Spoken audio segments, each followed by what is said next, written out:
আসসালামু আলাইকুম, স্বাগতম বন্ধুরা। আজকে আমরা আলোচনা করব ইসলামিক ইতিহাস এবং সংস্কৃতি প্রথম পত্রের প্রথম অধ্যায়ের লেকচার 2 নিয়ে।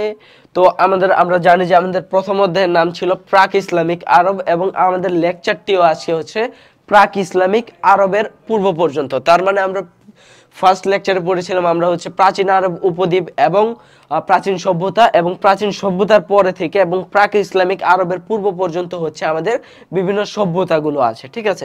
ওই সভ্যতাগুলো নিয়ে আমরা আলোচনা করব। তো আমরা যদি প্রথমেই যাই, দেখো এক্ষেত্রে আমাদের প্রথমে আসে আমাদের মিশরীয় সভ্যতা। তো মিশরীয় সভ্যতা হচ্ছে আমরা একটু সামারি করি তাহলে হচ্ছে মিশরীয় সভ্যতা ছিল তোমার যারা প্রধান ছিল তাদেরকে ফারাও বা ফেরাউন বলা হতো।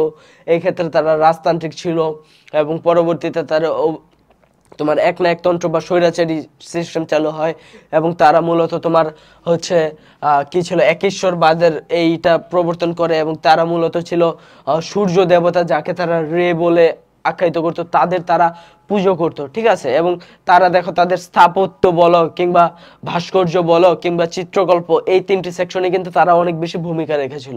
কিভাবে তাদের স্থাপত্য কি ছিল? তাদের স্থাপত্য ছিল যে পিরামিড ছিল, যার মধ্যে 80টি পিরামিড ছিল এবং বর্তমানে প্রায় 70টি আছে। এবং তারপর যদি আমরা বলি ভাস্কর্য বলতে দেখো এক্ষেত্রে ছিল যারা ফারাও বা ফেরাউন ছিল বা মূলত যারা রাজা ছিল তাদের আর কি যে এটা ছিল, তারা মৃত্যুর পরে তাদেরকে যে মৃতদেহগুলো সংরক্ষণ করা হতো এটা স্থাপত্য হিসাবে আখ্যায়িত করা হচ্ছে।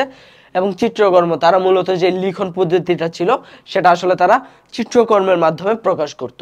তো আমরা বুঝতে পারি যে প্রাচীন যে কয়টা ইতিহাস আছে তার মধ্যে মোটামুটি সব থেকে সমৃদ্ধ ছিল এই মিশরীয় সভ্যতাটা, ঠিক আছে। এই ক্ষেত্রে আমরা গণিত বলো কিংবা বিজ্ঞান বলো, এখন পর্যন্ত আমরা যে যে এটা গাণিতিক ব্যাখ্যাটা পিরামিডের, এটা কিন্তু এখনো আমাদেরকে অভিভূত করে। যেমন এর বহু বছর পরে কিন্তু তোমার যিনি পিথাগোরাস, তিনি কিন্তু পিথাগোরাসের সূত্র আবিষ্কার করে, কিন্তু এই সূত্রটা অলরেডি কিন্তু আবিষ্কারকৃত হয়েছিল আমাদের এই পিরামিডের মাধ্যমে। তারা যখন পিরামিড গঠন করে ওটা কিন্তু ওই সূত্রের মাধ্যমে ছিল, ঠিক আছে।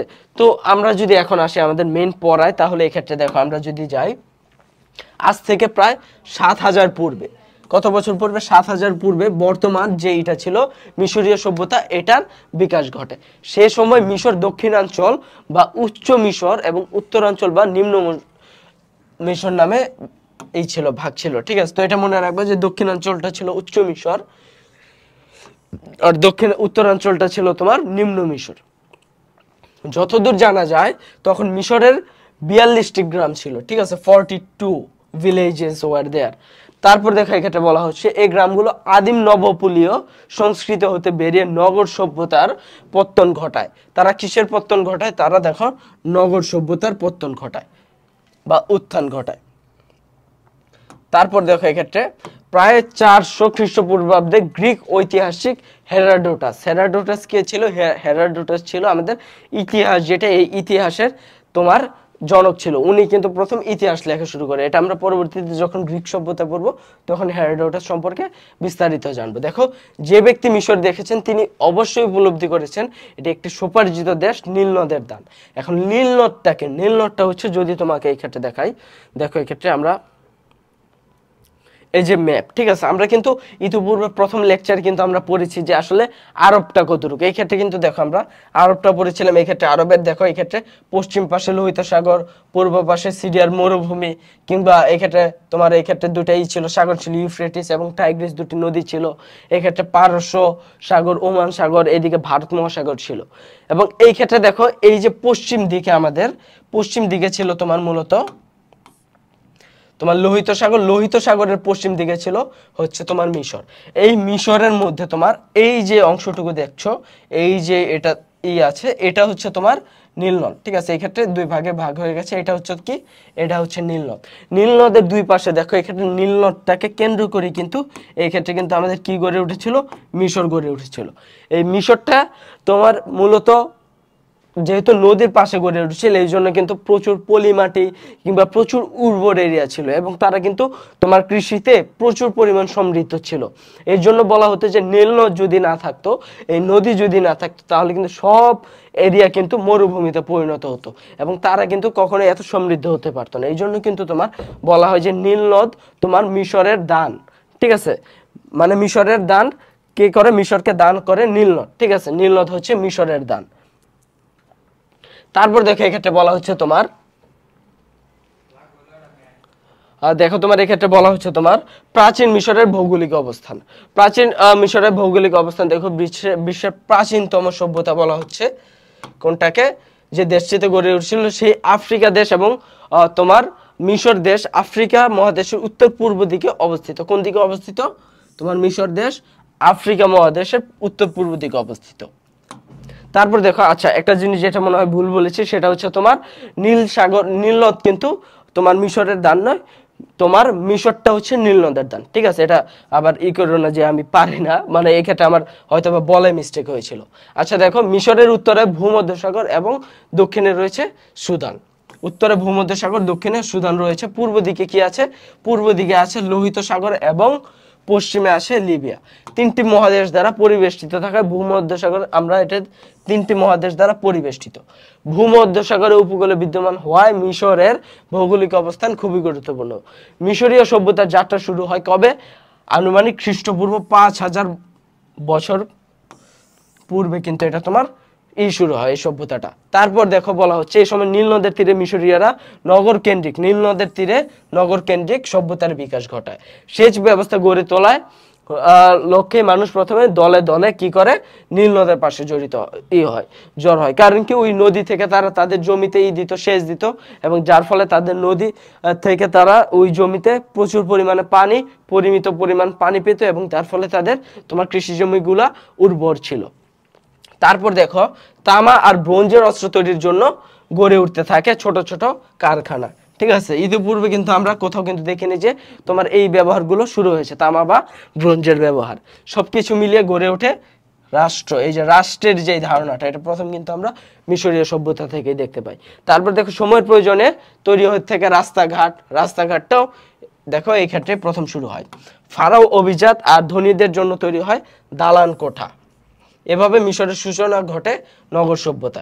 তো এই ক্ষেত্রে আমরা যদি একটা জিনিস দেখি, আমাদের অনুধাবনমূলক একটা প্রশ্ন আসতে পারে, কি সেটা আসতে পারে? দেখো তুমি, যে আমাদের তোমার মিশরের তোমার যে সভ্যতা, নগর সভ্যতা, এটা কিভাবে গড়ে ওঠে, এটার জন্য তোমার কিন্তু এই পুরাটা আসবে। ঠিক আছে, এটা তুমি আসতে পারে কি, এটা আমাদের আসতে পারে প্রয়োগমূলক ভাবে, বা আমাদের আসতে পারে উচ্চতর দক্ষতায়। আর যদি অনুধাবনে আসে তাহলে এটাকে ছোট করে দিতে হবে। ঠিক আছে, যে কিভাবে মিশরে তোমার নগর সভ্যতার সূচনা ঘটে, এটা প্রশ্ন আসতে পারে। ঠিক আছে, যে এটা একটা প্রশ্ন আসলো, এটা তারপর তুমি এই উত্তরগুলো লিখবে আর কি। তারপর দেখো আমাদের পরবর্তীতে কি বলা হচ্ছে, পরবর্তীতে আমাদের হচ্ছে মিশর যে নীল নদের দান, এই বিষয়টাকে আমাদের ব্যাখ্যা করা হচ্ছে। তো এটা কি, এটা আমরা ইতিপূর্বে ব্যাখ্যা করেছি, যেহেতু এটা নদী মাছ দিয়ে গিয়েছে এই দেশের, তো এর ফলে দুই পাশে উভয় পাশে কিন্তু আমাদের সেচ ব্যবস্থা কিন্তু উন্নত ছিল, পানির পরিমাণ সুপেয় ছিল।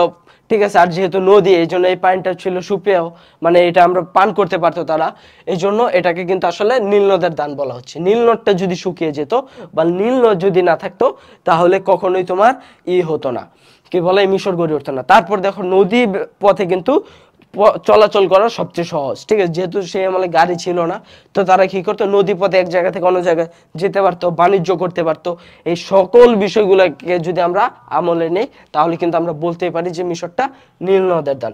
এবং এইটা কিন্তু গুরুত্বপূর্ণ, এবং তোমার আসতে পারে এরকম একটা প্রশ্ন। ঠিক আছে, এটা তোমার অনুধাবন হিসাবে আসতে পারে, প্রয়োগমূলক আসতে পারে, কিংবা আমাদের আসতে পারে, উচ্চতর দক্ষতা আসতে পারে, কিংবা আমাদের এমসিকিউ হিসাবে আসতে পারে যে মিশর কোন নদীর দান, বা নীল নদ কাকে দান করেছে। ঠিক আছে, এই বিষয়গুলো কিন্তু আসতে পারে। দেখো নীল নদের দৈর্ঘ্য কত? নীল নদের উভয় তীরে দৈর্ঘ্য 600 মাইল, এবং এর প্রস্থ হচ্ছে 10 মাইল পর্যন্ত ভরে যেত। ঠিক আছে, কিভাবে ভরে যেত? ওই যে যখন বর্ষাকাল থাকতো তখন এগুলো ভরে যেত, এবং এর ফলে দেখা যেত যে অনেক জমি আমাদের প্লাবিত হতো, এবং নদী যে পালিগুলো বয়ে নিয়ে আসতো সেগুলো আমাদের জমিতে যেত, এবং ওই জমিতে যাওয়ার ফলে কি হতো, ওই জমিগুলো উর্বর হয়ে উঠতো। দেখো the gift of the Nile, the gift of the Nile. তারপর দেখো এক্ষেত্রে বলা হচ্ছে প্রাচীন মিশরের রাজনৈতিক ইতিহাস। তো মিশরের রাজনৈতিক ইতিহাসটা কি ছিল? মিশরের দেখো রাজনৈতিক ইতিহাস ছিল, প্রাচীন মিশরীয়রা ছিল কি জাতি ছিল? তারা ছিল সংকর জাতি। বাঙালিরাও কিন্তু সংকর জাতি। তারা আকারে ছিল বেটে এবং কালো, তাদের মাথার চুল লম্বা এবং নাক ঈষৎ বাঁকা ছিল, তাদের মধ্যে নিগ্রো এবং সেমিটিক রক্তের মিশ্রণ ছিল। ঠিক আছে, তো আমরা যে সেমিটিক সম্বন্ধে আলোচনা করেছিলাম লেকচার 1-এ, ওই সেমিটিক এবং নিগ্রোদের, আফ্রিকার যে নিগ্রো তাদের একটা সংমিশ্রণ ছিল, এই জন্য তাদেরকে সংকর জাতি বলা হচ্ছে। তারপর দেখো, ধারণা করা মিশরে বসবাসকারীগণ জনগণ ককেশাস জাতির ভূমধ্য সাগরীয় শাখায় অন্তর্ভুক্ত। তারপর দেখো এখানে বলা হচ্ছে মিশরের রাজনীতিকে দুই ভাগে ভাগ করা যায়। রাজনীতিকে কয় ভাগে ভাগ করা যাচ্ছে? দুই ভাগে ভাগ করা যাচ্ছে। কি কি? একটা হচ্ছে দেখো প্রাক রাজবংশীয় যুগ, আর একটা হচ্ছে রাজবংশীয় যুগ। প্রাক রাজবংশীয় যুগ কখন শুরু হয়? 5000 থেকে 3200 খ্রিস্টপূর্বাব্দ। ঠিক আছে, এই সময় কোনো রাজবংশ ছিল না। ঠিক আছে, এটা হচ্ছে প্রাক রাজবংশীয়। আর রাজবংশীয় কি? যখন 3200 খ্রিস্টপূর্বাব্দে থেকে মেনেস নামের এক রাজা সমগ্র মিশরকে একত্রিত করে মেমফিস নামে তোমার একটা রাষ্ট্র গড়ে তোলেন এবং ঐক্যবদ্ধ মিশর সাম্রাজ্য প্রতিষ্ঠার জন্য মেনেসকে কি বলা হয়? মিশরের রাজবংশের প্রথম প্রতিষ্ঠাতা বলা হয়। ঐতিহাসিক মেনিতেই সর্বপ্রথম প্রাচীন মিশরীয় রাজদের 31টি ধারাবাহিক তোমার রাজবংশের ইতিহাসে বিভক্ত করেন এবং আধুনিক ঐতিহাসিকদের প্রায় সকলেই এটা কি করে? এটা একমত পোষণ করে। 31টি রাজবংশ ছিল। তারপর দেখো এক্ষেত্রে বলা হচ্ছে তোমার যে প্রাচীন মিশরের শাসন ব্যবস্থা। শাসন ব্যবস্থা কেমন ছিল? এটা আমি বলেছিলাম যে তাদের একদম রাজার প্রধান, তাকে কি বলা হতো?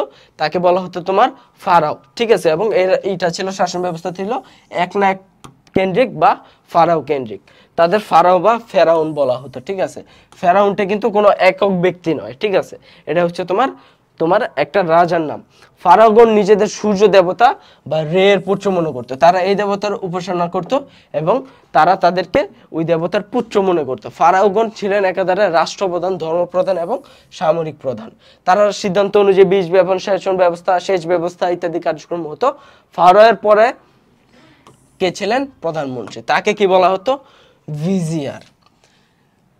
এছাড়াও আরো লোক ছিল। দেখো, প্রধান বিচারপতি ছিল 42 জন। ভূস্বামী সরকার পদ্ধতিতে মোট 42 জন ছিল।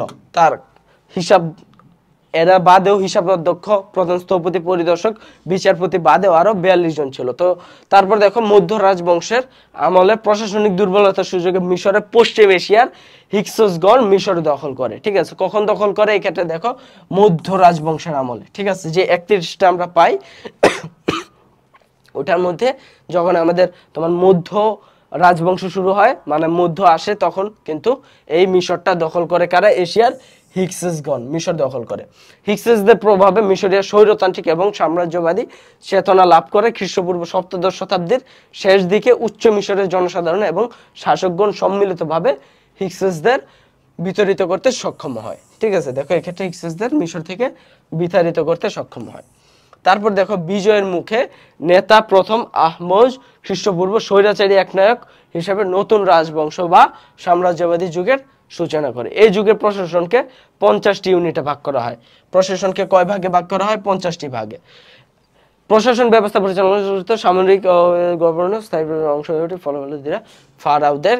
কিভাবে? ফারাওদের দেখো অভিজাত যারা ছিল, অভিজাত তারা কিন্তু পরবর্তীতে তোমার রাজনীতির মধ্যে ঢুকে পড়ে এবং আস্তে আস্তে রাজাদের যা বা ফারাও তাদেরই হয়। এখন দেখো প্রাচীন মিশরের সামাজিক অবস্থা কেমন ছিল। সামাজিক অবস্থা আমরা 3টা শ্রেণী পাই। 3টা শ্রেণী কি কি? একটা হচ্ছে আমরা জানি যে দাস মালিক, একটা হচ্ছে কৃষক, একটা হচ্ছে দাস। দাস মালিক ছিল যাদের আন্ডারে দাস ছিল। ঠিক আছে, তাদের দেখো জমি জমা ছিল, দাস দাসী ছিল, সম্পদ ছিল, শ্রমের হাতিয়ার, তারপর সোনা দানা ছিল। দাস এবং কৃষকদের মেহনতের ফল তারা ভোগ করতো। তারপর ছিল কৃষক, তাদের কাছে 2-1 টুকরো জমি খণ্ড ছিল, তোমার নিজেদের কাজকর্ম করার সামান্য 2-4টি যন্ত্রপাতিও ছিল। নিজেদের মেহনতের প্রাপ্ত ফসলের অংশ তুলে দিত মোড়ল বা দাস মালিকদের হাতে। আর দাস ছিল কারা? দাস ছিল তোমার তাদের কোনো কিছুর অধিকার কিন্তু তাদের কোনো অধিকারই ছিল না। নিজেরা পর্যন্ত দাস মালিকদের সম্পত্তি ছিল। তারা ছিল দাস মালিকদের সম্পত্তি। তাদের মেহনতে প্রাপ্ত সকল কিছু দাস মালিকদের সম্পত্তি ছিল। তারপর দেখো এক্ষেত্রে আমরা যদি আসি সভ্যতায় মিশরীয়দের অবদান। সভ্যতায় মিশরীয়দের অবদান কি? আমি বলেছিলাম ভাস্কর্য, স্থাপত্য, চিত্রশিল্প, তারপর দেখো এক্ষেত্রে তাদের গণিতে অবদান, ঠিক আছে, এই বিষয়গুলোই। তারপর একেশ্বরবাদের যে বিষয়গুলো, ঠিক আছে, তারপর আরো অনেক অনেক বিষয় কিন্তু এক্ষেত্রে আমরা ছিল। দেখো এক্ষেত্রে প্রত্যক্ষভাবে ঋণের কিছু বিষয় আছে। মিশরীয়রা সর্বপ্রথম অমরত্বের সত্য উপস্থাপন করে এবং ধর্মীয় কাঠামো গড়ে তোলে। দেখো এক্ষেত্রে দেখো পরকালের উত্থান, পাপীদের জন্য শাস্তি, পূর্ণবাদের জন্য পুরস্কার, এই ক্ষেত্রে কিন্তু যে আধুনিক বিশ্ব কিন্তু মিশরীয়দের নিকট প্রত্যক্ষভাবে ঋণী, কারণ আমরা কিন্তু এখন এই ধারণাগুলো নিয়ে আছি, ঠিক আছে। এগুলো কিন্তু দেখো মিশরীয়দের মাধ্যমে আমাদের কাছে আসে। তারপর দেখো এক্ষেত্রে আমাদের বলা আছে প্রাচীন মিশরের ধর্মীয় বিশ্বাস। ধর্মীয় বিশ্বাস কি ছিল? আমরা জানি যে তারা আসলে দেখো সর্বাপেক্ষা ধর্মীয় মনোভাবাপন্ন জাতি ছিল, মানে তাদের আসলে একটা ধর্ম মেনে তারা চলতো। বিভিন্ন দেবদেবীর প্রতি তাদের বিশ্বাস থাকলেও তাদের প্রধান দেবতা কে ছিল? সেটা ছিল সূর্য দেবতা। সে ছিল সর্বাগ্রে এবং সর্বোচ্চ, এবং তার সন্তান হিসাবে তোমার গণ্য হতো যারা ছিল ফারাও বা ফেরাউন, ঠিক আছে। সূর্য দেবতা আমন রে বা রে নামে পরিচিত ছিল, ঠিক আছে। তারপর দেখো স্থাপত্যিক অলঙ্কারকরণ, ভাস্কর্য চিত্রগুলো সূর্য দেবতার রে এর প্রভাব লক্ষণীয় ছিল। সূর্য দেবতার উপাসনা রাষ্ট্রীয় ধর্মমত হিসাবে, ঠিক আছে। এটা ছিল তাদের সূর্য দেবতার যে এটা ছিল তাদের রাষ্ট্রীয় ধর্ম।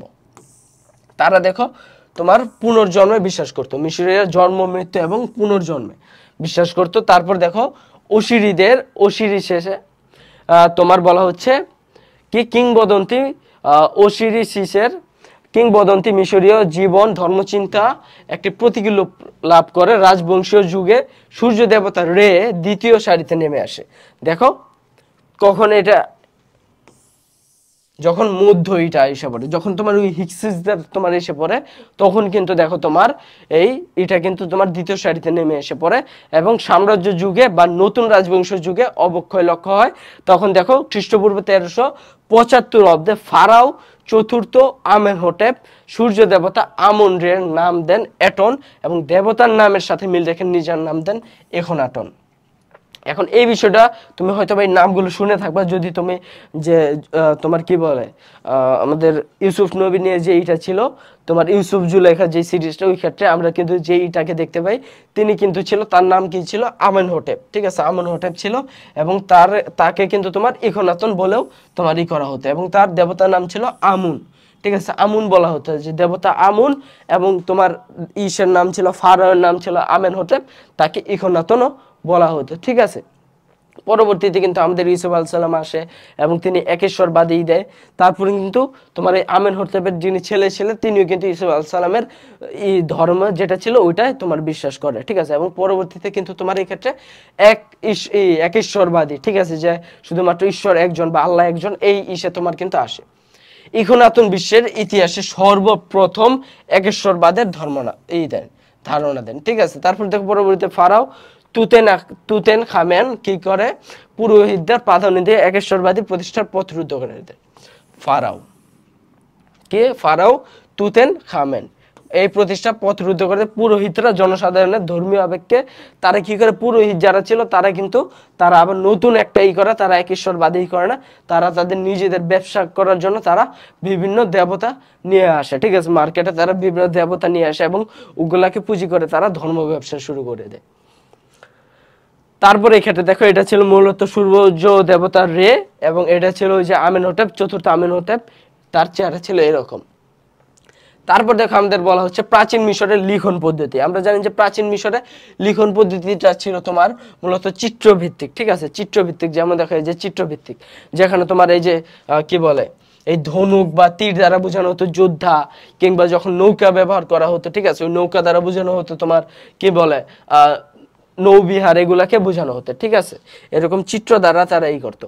আর এগুলা কি ছিল দেখো, গুরুত্ব অবদান ছিল বর্ণভিত্তিক চিত্রলিপির উদ্ভাবন। প্রথম দিকে মনোভাব প্রকাশের জন্য তারা এক একটি বিশেষ ছবিকে, যেমন দেখো কি বলা হচ্ছে, এটাকে বলা হচ্ছে গ্রিকরা হায়ারোগ্রাফিক, মানে চিত্রের মাধ্যমে যে বিষয়টাকে করা হয়, প্রকাশ করা হয়, ঠিক আছে, এটাকে হায়ারোগ্রাফিক বলে করছে, বা পবিত্র লিপি। তারপর কারণ মিশরের এরূপ চিত্রলিপি, ধর্ম মন্দির, পিরামিড, রাজাজ্ঞা প্রভৃতি লিখে রাখতো। প্রায় 750টি চিত্রলিপি প্রাচীন মিশরীয় লিপি পদ্ধতি তৈরি করেছিল। যেমন দেখো নৌবিহার বুঝাতে তারা নৌকা, কিংবা দেখো এক্ষেত্রে যোদ্ধা বুঝাতে তীর ধনুক দিত। এটিকে অবশ্য লিপি না বলে স্মৃতি সহায়ক লিপিও বলা যায়। তার মানে এটার আরেকটি নাম কি দেওয়া হলো? স্মৃতি সহায়ক লিপি, মানে যেটা আমরা দেখে চিনি আর কি। কালক্রমে অর্থাৎ খ্রিস্টপূর্ব 3000 অব্দের দিকে প্রাচীন রাজবংশের যুগে মিশরীয়রা কি করে 24টি হায়ারোগ্লিফিক তোমার ব্যবহার শুরু করেন। কতটি? 24টি হায়ারোগ্লিফিক ব্যবহার শুরু করেন। তারপর দেখো এক্ষেত্রে বলা হচ্ছে তোমার এই বর্ণমালা চারিত্রিক বিন্যাসের দিক থেকে 3টি রূপ লাভ করে। 3টি রূপ লাভ করে। এই রূপগুলো কি? চিত্রভিত্তিক, অক্ষর ভিত্তিক এবং বর্ণভিত্তিক। ঠিক আছে, চিত্রভিত্তিক হচ্ছে চিত্র আঁকিয়ে, যেটা অক্ষর ভিত্তিক হচ্ছে তোমার সম্পূর্ণ, যেমন এক, এই একটা হচ্ছে একটা অক্ষর। ঠিক আছে, কিংবা আমরা যখন বানানা তখন 3টা অক্ষর আছে, বানানা, এগুলো হচ্ছে অক্ষর বা সিলেবল। আর কি, আর বর্ণভিত্তিক হচ্ছে যেমন এক, এটার মধ্যে 2টা বর্ণ আছে, এ এবং ক। ঠিক আছে, ঠিক একইভাবে যখন আমরা বলবো অক্ষর, অ, ক্ষীয়, তারপর বসিনর, এক্ষেত্রে 3টা বর্ণ আছে। এই হচ্ছে 3টাই ছিল তোমার। বর্ণগুলো কখনো ডান থেকে বামে, আবার কখনো বাম থেকে ডানে ব্যবহৃত হতো। ঠিক আছে, এটার কারণ দেখো, এটাকে তারা এক এক এরিয়ায় হয়তো বা তারা এক এক ভাবেই করতো, ব্যবহার করতো। তারপর দেখো এক্ষেত্রে আমাদের আছে যেটা হচ্ছে তাদের আসলে তারা লেখার দ্রব্যাদি কি ছিল। লেখার দ্রব্যাদি দেখো এক্ষেত্রে বলা হচ্ছে, এই যে একটা গাছ, এই গাছকে বলা হতো তোমার কি বলা হতো? এই গাছকে দেখো বলা হতো তোমার নখলা জাতীয় প্যাপিরাস নামক প্রচুর এক গাছ জন্মাতো, যেগুলোর উচ্চতা ছিল 4 থেকে 5 মিটার, এবং এগুলোর দেখো এই পাতাগুলো কিন্তু অনেক চিকন চিকন ছিল, এবং এই অনেকগুলো চিকন চিকন পাতাকে একসাথে নিয়ে তারপরে এগুলোকে তোমার কি করতে, স্ক্রল করার পরে এই প্যাপিরাস পাতাকে রঙে ডুবিয়ে রাখতো। ঠিক আছে, এই রঙের যে পাত্র ধরো, এই রঙের পাত্রের মধ্যে এই প্যাপিরাস এগুলোকে ডুবিয়ে রাখতো, স্ক্রল করে ডুবিয়ে রাখতো। তারপর এগুলো ধরো এরকম অনেকগুলো পাতলা পাতলা মিলিয়ে ডুবিয়ে রাখতো, তারপরে এগুলো রং থেকে ডুবিয়ে ডুবিয়ে তোমার তারপর লিখিত। ঠিক আছে, এই হচ্ছে মূলত তাদের লিখন দ্রব্যাদি ছিল তখন। তারপর দেখো বলা হচ্ছে প্রাচীন মিশরের সাহিত্য। তারা সাহিত্য কি ছিল দেখো, তোমার 5ম ও 6ষ্ঠ রাজবংশের সময় পিরামিড এবং মন্দিরের গায়ে খোদিত লিপিমালায় প্রাচীন মিশরের সাহিত্য বলে ধারণা করা হয়। তো সাহিত্য কি 5ম এবং 6ষ্ঠ তোমার ছিল রাজবংশের সময়, যেসব তোমার পিরামিডের গায়ে যেসব ছিল লিপিমালা ছিল, সেগুলোকে তোমার এই ক্ষেত্রে সাহিত্য বলে ধারণা করা হয়। কিংবদন্তি, ধর্মীয় শ্লোক বা জাদুঘর শ্লোক, সাহিত্যের বিষয়বস্তু ছিল কি তোমার ধর্মীয় শ্লোক এবং জাদুর শ্লোক। ঠিক আছে, এগুলো ছিল তাদের সাহিত্যের যে বিষয়বস্তু। ধর্মীয় আচার অনুষ্ঠান, পৌরাণিক কাহিনী, রূপকথা ইত্যাদি তাদের সাহিত্য ছিল। এর মধ্যে দেখো নিদর্শন কি আছে, মেমফাইট ড্রামা, তারপর দেখো এক্ষেত্রে বলা হচ্ছে টেল এট দ্য টু ব্রাদার, মৃতদের পুস্তক, আতেনের হিম, এগুলো ছিল তাদের সাহিত্যের নাম। ঠিক আছে, তারপর দেখো এক্ষেত্রে আমাদের হচ্ছে প্রাচীন মিশরের বিজ্ঞানে তারা অনেক বেশি সমৃদ্ধ ছিল। যেমন দেখো এক্ষেত্রে তারা দেখো তারাই কিন্তু জ্যোতির্বিদ্যার উদ্ভব করেছে। তারপর দেখো পবিত্র দিন ব্যবহার করার প্রয়োজনে তারা মিশরীয়রা কি ব্যবহার করতো, তারা চন্দ্রপুঞ্জিকা ব্যবহার করতো।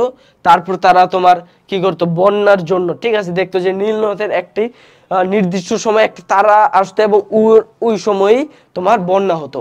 তো এই মাধ্যমে তারা জ্যোতির্বিদ্যা আবিষ্কার করে। তারপর তারা দেখো তাদের মাস ছিল 29.5 দিন এবং বছর ছিল 12 মাস, এবং তাদের বছরের দিনের সংখ্যা ছিল 354টি, এবং যার মধ্যে তোমার 12 দ্বারা যদি 29.5 গুণ দাও তাহলে 13 দিন তোমার কম হয়। ঠিক আছে, 354 থেকে ওই 13 দিন তারা বিভিন্ন মাসের সাথে যুক্ত করে দেয়। যেমন আমাদের জানুয়ারি 31 দিন, তারপর আমাদের মার্চ 31 দিন, এপ্রিল 30 দিন, এরকম আর কি, এক এক বছর তোমার এক একই করে দিত। তারপর দেখো সৌর বর্ষ পঞ্জিকা তৈরি করা ছাড়াও প্রাচীন মিশরীয়রা বিভিন্ন স্থির নক্ষত্রের অবস্থান নির্ণয় করে কিন্তু তারা কি করতো, বিভিন্ন দিক বা বিভিন্ন অবস্থা বিভিন্ন সময় তারা নির্ধারণ করত।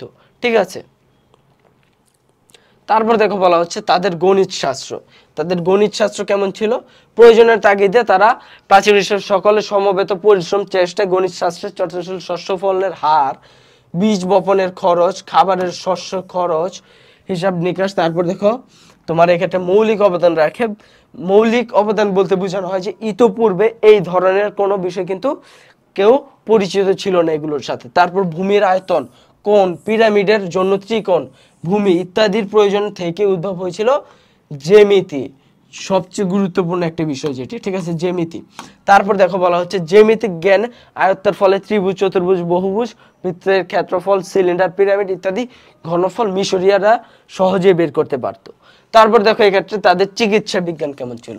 চিকিৎসা বিজ্ঞান কেমন ছিল দেখো, খ্রিস্টপূর্ব 1600 অব্দের প্রাপ্ত দলিলে মিশরীয়রা বিশুদ্ধ চিকিৎসা বিজ্ঞানের সন্ধান পায়। এর মধ্যে কি আছে, চক্ষু রোগ, দাঁতের রোগ, পেটের পীড়া, শল্যবিদ্যা, তারপর হৃৎপিণ্ড, নারীর তাৎপর্য আবিষ্কার, রেচন ওষুধ, তোমার এগুলো কিন্তু তারা মিশরীয়রা অনেক তোমার পারদর্শী ছিল। তারপর দেখো তারাই চিকিৎসা বিষয়ক গ্রন্থ প্রথম কি মেটেরিয়া মেডিকা তারাই প্রণয়ন করে। শল্য চিকিৎসায় তাদের বিস্ময়কর প্রতিভা ছিল, যেমন মবি যা 1000 বছর পর্যন্ত পচন ঠেকাতে সক্ষম। যেমন দেখো এখন কত হাজার হাজার বছর পরে এসেও কিন্তু মমি দেখো অক্ষত আছে, পচে যায়নি। তারপরে এখানে দেখো শিল্পকলার বিষয় আছে, তাদের শিল্পকলা কি কি ছিল, যেমন এই যে ভাস্কর্য, স্থাপত্য, চিত্রকল্প, চিত্রকলা, এই বিষয়গুলো ছিল তাদের শিল্পকলার অংশ যেগুলো বলা হয়েছিল। তারপর দেখো এক্ষেত্রে তাদের স্থাপত্য, স্থাপত্য কি আমরা অলরেডি জানি যে এই যে পিরামিড, ঠিক আছে, যার মধ্যে 80টি পিরামিড আবিষ্কৃত হয়েছিল, 70টি কালের সাক্ষী হিসাবে রয়ে গেছে, ঠিক আছে, টিকে আছে, বাকি 10টি নেই। তারপর দেখো এক্ষেত্রে বলা হচ্ছে ফারাও খুফু জীবিত অবস্থায়, কবে এটা শুরু হয়, পিরামিডগুলো খ্রিস্টপূর্ব 3000 অব্দ থেকে 25 অব্দের মধ্যে করা হয়, ঠিক আছে। তারপর দেখো এক্ষেত্রে বলা হচ্ছে এই পিরামিড সম্পর্কে আলোচনা করা হচ্ছে যে পিরামিড তোমার কত বছর সময় লাগে করতে, 1 লাখ লোকের 20 বছর সময় লাগে। পিরামিডের আয়তন কেমন ছিল, দেখো পিরামিডের দৈর্ঘ্য ছিল 755 ফুট, উচ্চতা ছিল 481 ফুট মাটি থেকে। তারপর দেখো পিরামিডের প্রবেশদ্বার ছিল তোমার মাটি থেকে 49 ফুট উঁচু, যেটা ছিল উত্তর দিকে অবস্থিত। তারপর দেখো এক্ষেত্রে বলা হচ্ছে খাড়াভাবে নেমে যায় পিরামিডের 65 ফুট নিচে ছোট ছোট ঘর ছিল, যেগুলো ব্যবহার করা হতো কাদের জন্য, যেগুলো ব্যবহার করতো তোমার দাসদের জন্য। আর তোমার বারান্দার শেষ সীমানায় ছিল নারীর কুঠুরি, আর প্রভাতে সূর্যের আলো যাতে প্রথম পিরামিডের গায়ে পড়ে তার জন্য খুফুর পিরামিডটি উঁচু করা হয়েছিল। খুফু মানে যে রাজা ছিল তার এইটি কিন্তু পিরামিডটি সবচেয়ে উঁচু ছিল, যাতে কি সূর্যের আলোটা সর্বপ্রথম ওইখানে পড়ে, কারণ যেহেতু তারা নিজেদেরকে রে এর পুত্র মনে করতে, অর্থাৎ সূর্য দেবতার পুত্র মনে করতে, এই জন্য সূর্যের আলোটা যাতে তাদের কাছেই সর্বপ্রথম পৌঁছে। তারপর দেখো এক্ষেত্রে ভাস্কর্যের বিষয় কি আছে, ভাস্কর্যের বিষয় আমরা জানি যে এক্ষেত্রে তোমার পিরামিড এবং মন্দিরে প্রবেশপথ অলঙ্করণ, তারপর দেয়ালে খোদাই রঙের ব্যবহার, ঠিক আছে, এগুলো ফারাওদের ভাস্কর্য তৈরি ইত্যাদি ছিল তাদের ভাস্কর্য। তারপর ছিল দেখো ভাস্কর্য স্ফিংস ছিল বিরাটত্ব এবং সৌন্দর্যের দিক থেকে বিখ্যাত ভাস্কর্য। তারপর ফারাও খুফুকে স্ফিংস রূপে কল্পনা করে অভিজাত্য ও শক্তির মূর্ত প্রতীক হিসাবে ভাস্কর্যটি নির্ণীত করা হয়েছিল। তারপর চিত্রকলা কি, চিত্রকলা সম্পর্কে আমরা অলরেডি জানি যে তারা চিত্রের মাধ্যমে করতো, লেখালেখি করতো। তারপর চিত্র দেখো এক্ষেত্রে স্থাপিত অলঙ্করণ, মূর্তি, ভাস্কর্য, ধর্মীয় অনুশাসন এগুলা। তারপর তাদের জীবন ধারণের যে বিষয়গুলা, যেমন ধরো মাটিতে কাজ করছে এরকম কোনো কৃষকের ছবি, কিংবা বিভিন্ন পশুর ছবি, বিভিন্ন গাছপালার ছবি, এগুলো তারা এঁকে রাখতো। তারপর দেখো প্রাচীন মিশরের 20তম রাজবংশের শেষ সম্রাট ছিল ফেরাও একাদশ রামসেস। তারপর দেখো বলা হচ্ছে এ সময় মিশরের গৃহযুদ্ধের সূচনা হয়।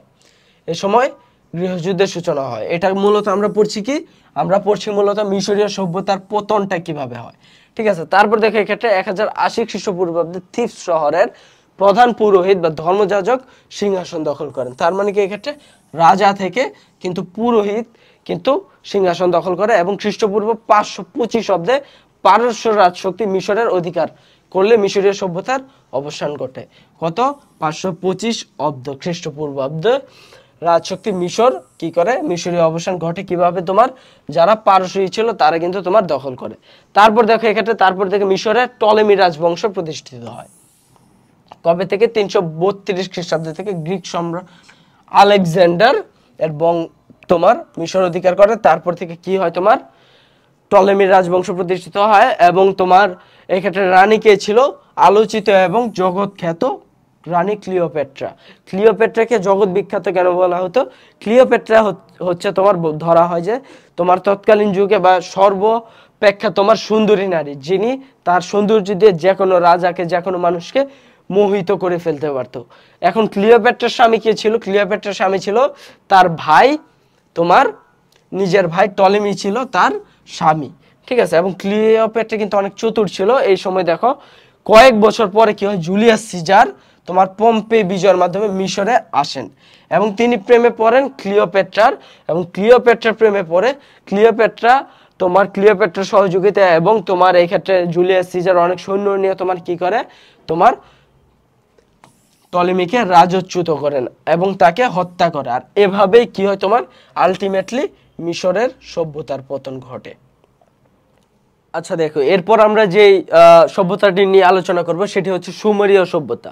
তো সুমেরীয় সভ্যতা কি, এটা যদি আমরা দেখি, দেখো এই ক্ষেত্রে বলা হচ্ছে সুমেরীয় সভ্যতা হচ্ছে তোমার এই যে আমাদের যে তোমার কি বলে মেসোপটেমিয়া আছে, এটাই মূলত ছিল প্রথমত তোমার এইখান থেকে তোমার সুমেটিয়া এটা হয়, তোমার সুমেরীয় যে এটা সভ্যতা এটা আসে। তো এইটা মেসোপটেমিয়াটা কোথায় অবস্থিত আমরা যদি দেখি, দেখো এক্ষেত্রে কিন্তু আমরা ইতিপূর্বে বলেছিলাম যে এক্ষেত্রে দুটি নদী আছে, একটি হচ্ছে ইউফ্রেটিস আর একটি হচ্ছে টাইগ্রিস। ঠিক আছে, এখন এই দুটি নদী যে মিলিত হয় ওই একটা এলাকায় তোমার তো যে সভ্যতাটা গড়ে ওঠে সেটা হচ্ছে মেসোপটেমিয়া। এবং এটাকে দেখতে মূলত ছিল দেখো এই অর্ধচন্দ্রের মতো এটা দেখতে ছিল। ঠিক আছে, তো আমাদের বইয়ে কি লেখা আছে আমরা যদি দেখে, দেখো এক্ষেত্রে বলা আছে আজ থেকে প্রায় ৭০০০ বছর পূর্বে প্রাচীন মিশরীয় সভ্যতার সমকালীন টাইগ্রিস এবং ইউফ্রেটিস নদীর মধ্যবর্তী কয়েকটি অঞ্চলে বিচ্ছিন্ন সভ্যতা গড়ে ওঠে। কোন আমলে, দেখো ৭০০০ বছর পূর্বে। আমরা কিন্তু দেখেছিলাম যে মিশরীয় সভ্যতাও কিন্তু এই টাইমে গড়ে উঠছিল। তো মিশরীয় সভ্যতার সমকালীন কোথায়, টাইগ্রিস এবং ইউফ্রেটিস নদীর মধ্যবর্তী, তার মানে এই এরিয়াতে কি গড়ে ওঠে, কয়েকটি বিচ্ছিন্ন সভ্যতা গড়ে ওঠে যার সম্মিলিত নাম হচ্ছে মেসোপটেমীয় সভ্যতা। ঠিক আছে, গ্রিক ঐতিহাসিকগণ সর্বপ্রথম এই অঞ্চলের নাম দেন, কারা নাম দেন, গ্রিক ঐতিহাসিকরা সর্বপ্রথম এই অঞ্চলের নাম দেন মেসোপটেমিয়া। অর্থাৎ কি, অর্থাৎ হচ্ছে মেসোপটেমিয়া অর্থ হচ্ছে দুই নদীর মধ্যবর্তী ভূমি। দেখো কিভাবে নামটা এসছে, মেসোসটা এসছে হচ্ছে তোমার দুই নদীর যে মধ্যবর্তী জায়গা, ওটাকে বলা হচ্ছে বিটুইন পটামস, এবং এটার মানে হচ্ছে তোমার রিভার। পটামস মানে এক্ষেত্রে রিভার আর কি। ঠিক আছে, এই জায়গা থেকে মেসোস নামটা আসে এবং মেসোস নাম থেকে পরবর্তীতে মেসোপটেমিয়া আসে। এবং মেসোপটেমিয়া সভ্যতার অগ্রদূত ছিল কোন সভ্যতা, সেটাই হচ্ছে আমাদের সুমেরীয় সভ্যতা।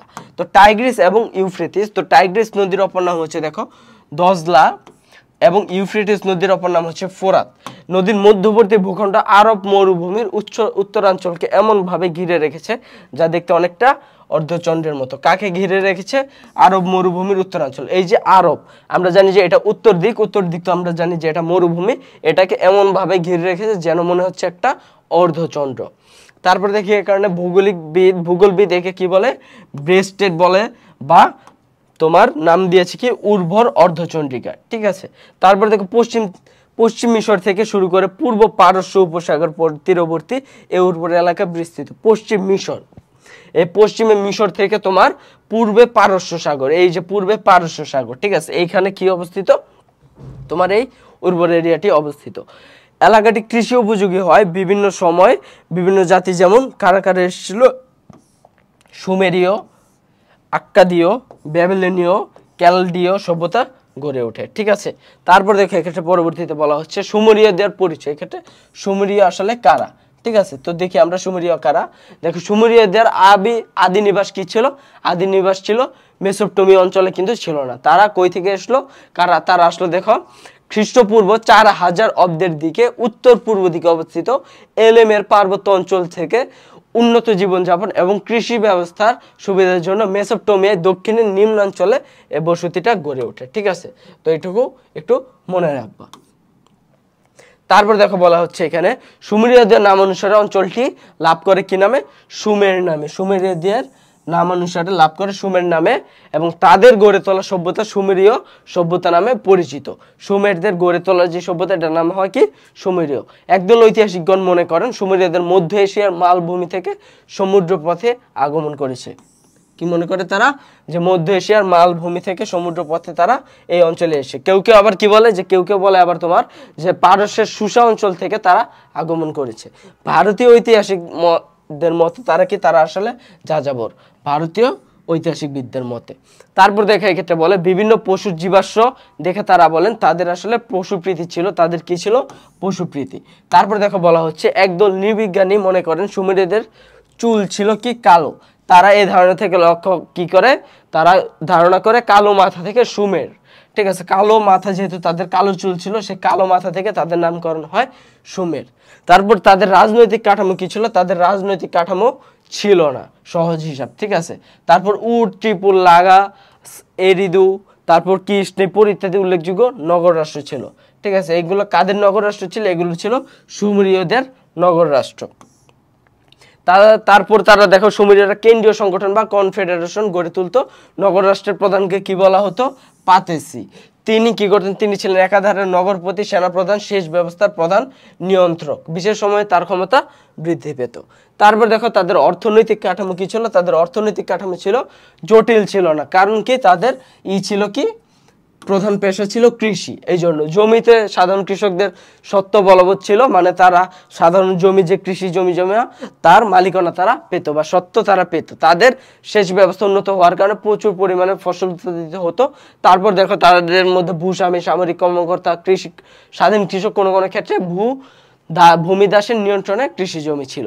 বছরে 3টি ফসল উৎপাদিত হতো। ঠিক আছে, এটা মনে রাখবা যে তাদের সুমেরীয়দের বছরে ফসল উৎপাদিত হতো 3টি। উৎপাদিত ফসলের মধ্যে কি ছিল? গম, জব, বার্লি, খেজুর, শাকসবজি, চাকাওয়ালা গাড়ি এবং ঘোড়ার গাড়ির মাধ্যমে ফসল দিয়ে এক স্থান থেকে অন্য স্থানে আনা নেওয়া হতো। ঠিক আছে, এটা কিন্তু গুরুত্বপূর্ণ একটা বিষয়। তারপর দেখো তাদের দ্বিতীয় বৃহত্তম কি ছিল? দ্বিতীয় বৃহত্তম অর্থনৈতিক উৎস ছিল তোমার বাণিজ্য। তারা একে অপরের সাথে বাণিজ্য করতো। তাদের উচ্চ এরিয়া থেকে নিম্ন এরিয়াতে তারা কি করতো? বাণিজ্য করতো। ঠিক আছে, দেখো উত্তর ও পশ্চিমের নিচু উপত্যকার অঞ্চলসমূহের সাথে আমদানি রপ্তানি করতো। তারপর দেখো এই ক্ষেত্রে উত্তর ভারতে প্রাপ্ত সিল দেখে মনে করা হয় সম্ভবত ভারতের সাথেও কিন্তু তাদের বাণিজ্য সম্পর্ক ছিল। তারপর দেখো এই ক্ষেত্রে আমরা সুমেরীয়দের সমাজ কাঠামো বলা হচ্ছে। সুমেরীয়দের সমাজ কাঠামো কেমন ছিল? তারা সাধারণত 3 শ্রেণীর লোক লক্ষিত হয়। ঠিক আছে, কয় শ্রেণী? 3 শ্রেণী। তারা কি কি? তারা হচ্ছে অভিজাত সম্প্রদায়, তারপর হচ্ছে তোমার অভিজাত সম্প্রদায়ের আসে তোমার, তারপর আসে তোমার চিকিৎসক, শিক্ষক। ঠিক আছে, তারপর ক্ষুদ্র ব্যবসায়ী, স্বাধীন কৃষক, কারিগর, শ্রমিক, তারা ছিল দ্বিতীয়। আর সর্বনিম্ন স্তরে কারা ছিল? তারা ছিল ভূমিদাস এবং কৃতদাসরা। ঠিক আছে, রাজা ছিল একচ্ছত্র ক্ষমতার অধিকারী রাজা, মানে এক না একতন্ত্র বলা হয় এটাকে। তারপর দেখো তবে নগরে অবস্থিত মন্দিরগুলো কর্তৃত্ব ছিল কাদের? মন্দিরগুলোর কর্তৃত্ব ছিল পুরোহিতদের। তারপর দেখো উচ্চ শ্রেণী কর্তৃক নিম্ন শ্রেণী সুস্থ হতো। তারপর দেখো হাটে দাস কেনা বেচা হতো। তাদের সমাজ ছিল কেমন? সমাজ ছিল বৈষম্যমূলক এবং শ্রেণী বিভাগে বিভক্ত। তাদের পরিবার ছিল কি? পরিবার ছিল পিতৃতান্ত্রিক। নারীরা ব্যক্তিগত সম্পত্তির অধিকার রাখতে পারতো, নারীরা রাজনীতি করতে পারতো, তবে সেগুলো পর্দার সাথে তোমার তারা রাজনীতি করতে পারতো। তারপর দেখো এক্ষেত্রে বলা হচ্ছে তাদের ধর্ম কি ছিল? তাদের ধর্ম কি ছিল? তাদের ধর্ম ছিল তারা দেবদেবীতে বিশ্বাস করত।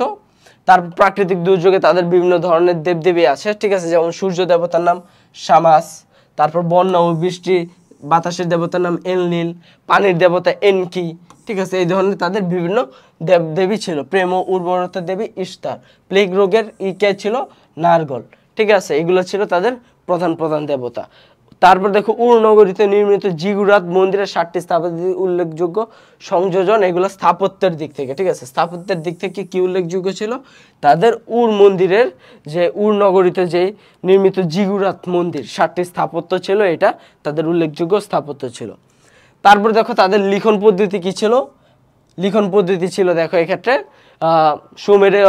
সুমেরীয়রা কি করতো? তারা লিখন পদ্ধতিতে মৌলিকত্বের ছাপ রাখে, মৌলিকত্ব থাকে তাদের ইসের মধ্যে। কি ছিল সেটা? সেটা হচ্ছে খ্রিস্টপূর্ব 3500 অব্দে তারা প্রথম চিত্রভিত্তিক বা চিত্রলিপি এবং শেষে কিউনিফর্ম লিপি করে। কিউনিফর্ম লিপিটা কি? এটা হচ্ছে একটা মৌলিক। কিউনিফর্ম হচ্ছে তোমার দেখো কাদা স্কুলগুলোতে, মানে তাদের এই পাঠাগারালয় ছিল, ওগুলোর মধ্যে তারা কাদার মধ্যে লিখতো।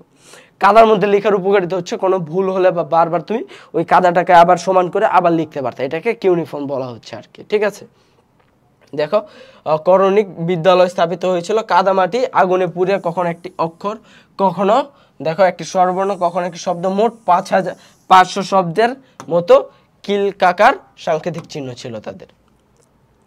তারপর দেখো বলা হচ্ছে তাদের সাহিত্য কি ছিল? তাদের সাহিত্য দেখো এক্ষেত্রে বলা হচ্ছে সুমেরীয়দের সাহিত্য রাজাদের সাথে দেবতার সম্পর্ককে কেন্দ্র করে হয়েছে। ঠিক আছে, তাদের সাহিত্য কি ছিল? রাজাদের সাথে দেবতার সম্পর্ক। এক কথায় বলা যায় তাদের সাহিত্য ছিল পুরা কাহিনী নির্ভর। সুমেরীয়দের সাহিত্য বিখ্যাত ছিল, প্লাবনের মহাকাব্য ছিল তাদের একটি বিখ্যাত সাহিত্য। এছাড়া ইউরুকের কিংবদন্তি রাজা গিলগামেশকে কেন্দ্র করে প্রাচীন সুমেরে রচিত হয় গিলগামেশ মহাকাব্য। কোথাকার রাজা ছিল সে? সে ছিল ইউরুকের রাজা। তারপর দেখো এক্ষেত্রে আমাদের আসে তাদের সুমেরীয় আইন কি ছিল। তাদের আইন ছিল মূলত দেখো আইন কাঠামো গড়ে সম্রাট ডুঙ্গি কি করে আইন তৈরি করেন। কে তৈরি করেন আইন? সম্রাট ডুঙ্গি। তারপর দেখো তিনি স্থানীয়ভাবে প্রচলিত আইনসমূহকে সংগ্রহ করে সর্বপ্রথম একটি বিধিবদ্ধ আইনে প্রণয়ন করে। এই আইনের কতগুলো খুব কঠোর প্রকৃতি ছিল। এগুলো কি ধরনের আইন ছিল? প্রতিশোধকমূলক আইন। প্রতিশোধমূলক আইন কি ছিল? এটাকে ইংরেজিতে বলা হয় তোমার, যেটা আমাদের লতে আছে সেটা হচ্ছে রেট্রিবিউটিভ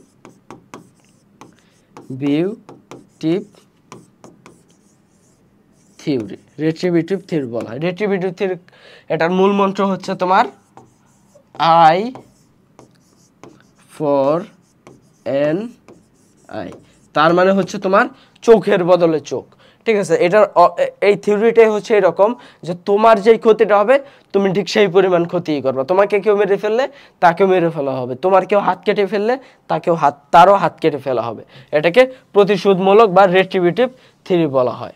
ঠিক আছে, তো তারপর দেখো আমাদের এই ক্ষেত্রে আসে তাদের জ্ঞান বিজ্ঞানের বিষয়টা আসে। এই ক্ষেত্রে জ্ঞান বিজ্ঞানে দেখো তাদের যে জ্ঞান বিজ্ঞানের মধ্যে আছে তারা চাঁদের আবর্তনের উপর নির্ভর করে জলঘড়ি চন্দ্রপঞ্জিকা কি করে উদ্ভাবন করে। তারা জ্যোতির্বিদ্যায় চর্চা শুরু করে এবং তারা 12 মাসে বছর, 60 মিনিটে ঘন্টা, 24 ঘন্টায় দিন, 7 দিনের সপ্তাহ ইত্যাদি নির্ধারণ করে। এগুলো কিন্তু ইম্পর্টেন্ট আছে। ঠিক আছে, তারপর দেখো তাদের স্থাপত্য শিল্পের ক্ষেত্রে বলা হচ্ছে ধারণা করা হয় সুমেরীয় নগর পোড়া ইটের প্রথম ব্যবহার। তারা কিন্তু আসলে মিশরীয় সভ্যতার মতো পাথর ব্যবহার করতো না। এটার একটা কারণ বলা হয় যে তাদের ওই ক্ষেত্রে তোমার পাথরটা দুষ্প্রাপ্য ছিল। পাথর দুষ্প্রাপ্য ছিল, এই জন্য তাদের বাড়িঘর ইট দিয়ে তৈরি করতো এবং ইটের বাড়ি আমরা জানি যে দীর্ঘস্থায়ী হয় না। হ্যাঁ, 50 বছর 100 বছর থাকে কিন্তু তারপর ভেঙে যায়।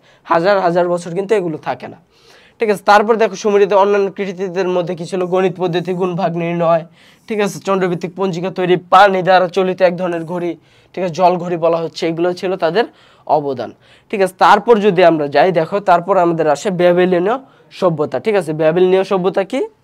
এটা হচ্ছে দেখো তোমার ব্যাবিল শব্দটা আসে ব্যাব-ইল। ঠিক আছে, এই শব্দটা আসে কি থেকে? বাবিল শব্দ থেকে ব্যাবিলন শব্দের উৎপত্তি। ব্যাবিলন সভ্যতার জনক কে ছিল? সে ছিল সেমিটিক জাতি। ঠিক আছে, সেমিটিক জাতি দ্বারা গঠিত হয় ব্যাবিলনীয় এই সভ্যতা। ঠিক আছে, তারপর দেখো গড়ে তোলে এমেরাইট নামক সেমিটিক জাতি। কে গড়ে তোলে? এমেরাইট নামক এক সেমিটিক জাতি গড়ে তোলে। তারপর দেখো প্রাচীন সভ্যতার ইতিহাসে সেমিটিক জাতির অবদান সর্বাধিক। দেখো সভ্যতার ইতিহাস সবচেয়ে বেশি অবদান কাদের?